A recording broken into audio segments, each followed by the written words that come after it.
Hi there, everybody. I know it's been a while, but I am back.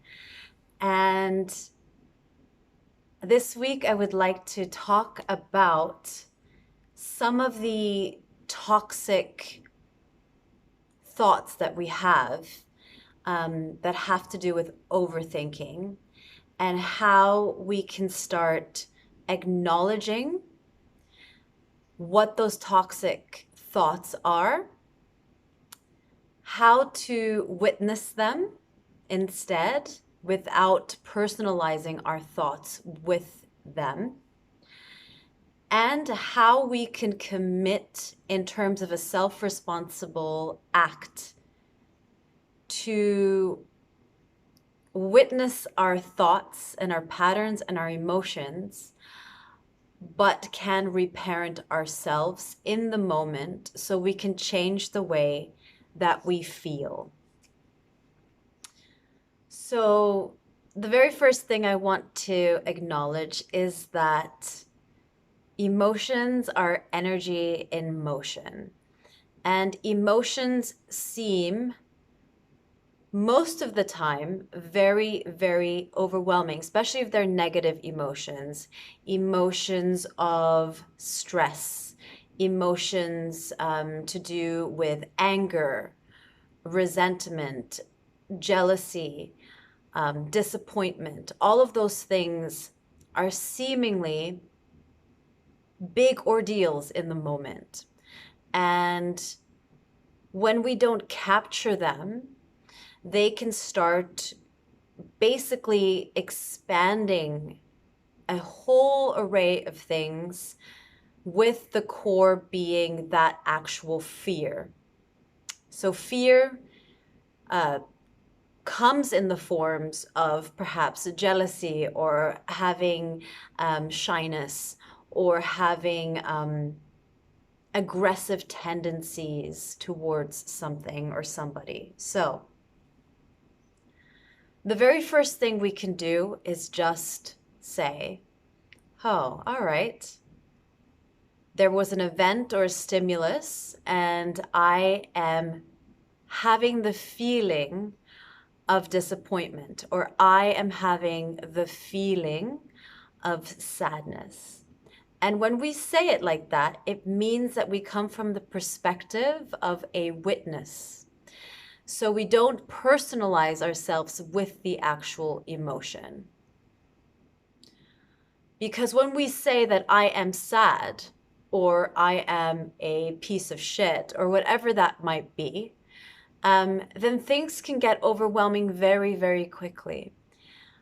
But when we can start coming from a place of self awareness and self love, where we can say, I am having the feeling of sadness, then we can start taking our mind to court instead of having overwhelming feelings that just keep coming, and then creating more stories from that awareness. So, when we have a feeling, an overwhelming feeling of sadness or disappointment or anxiety, it's really coming from that inner me, or that, I don't want to use the word inner child, but it comes from a place that has been very hurt or is accustomed to be spoken to in that way. And when we start digging deep into the neurolinguistics of how we can start healing ourselves, we can commit to taking responsibility for the acknowledgement for how we feel in that moment, because the only thing we can be responsible for is our own experience of the way we perceive ourselves and how we perceive other things around us. So, if we acknowledge that we have full responsibility for the way that we experience our perception, then it's fair to say that when an emotion comes, and they do come, they do come, we can say, even though I am experiencing a feeling of sadness. I commit to taking 3 deep breaths. That's how simple we can acknowledge our emotions, take care of that inner me, the one that fears the emotion.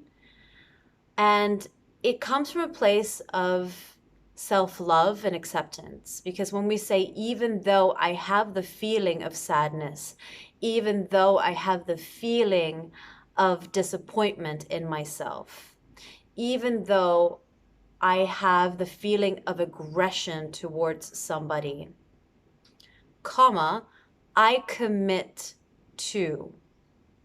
When we say I commit to, we are saying that we are responsible for the way that we feel.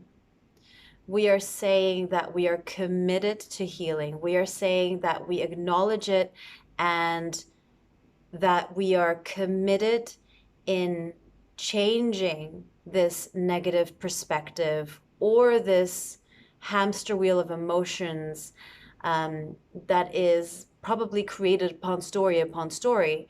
It means that we are committed to the feeling of emotion. We're not afraid to feel it, but we are committed to changing our experience or our perception of the way that we feel that feeling.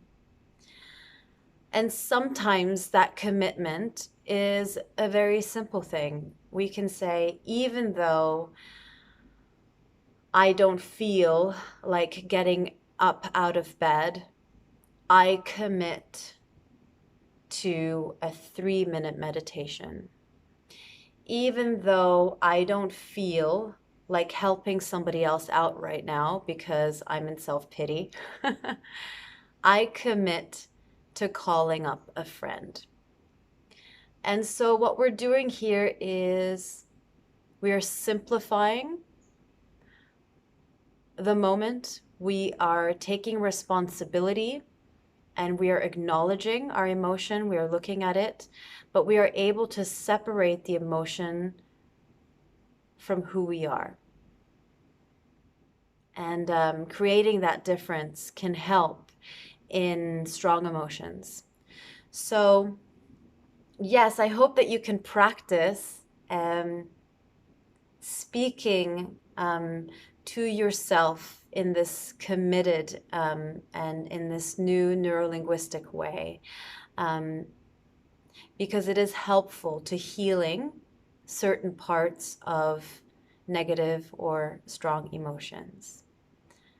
All right, so even though I have to go, I commit to showing up here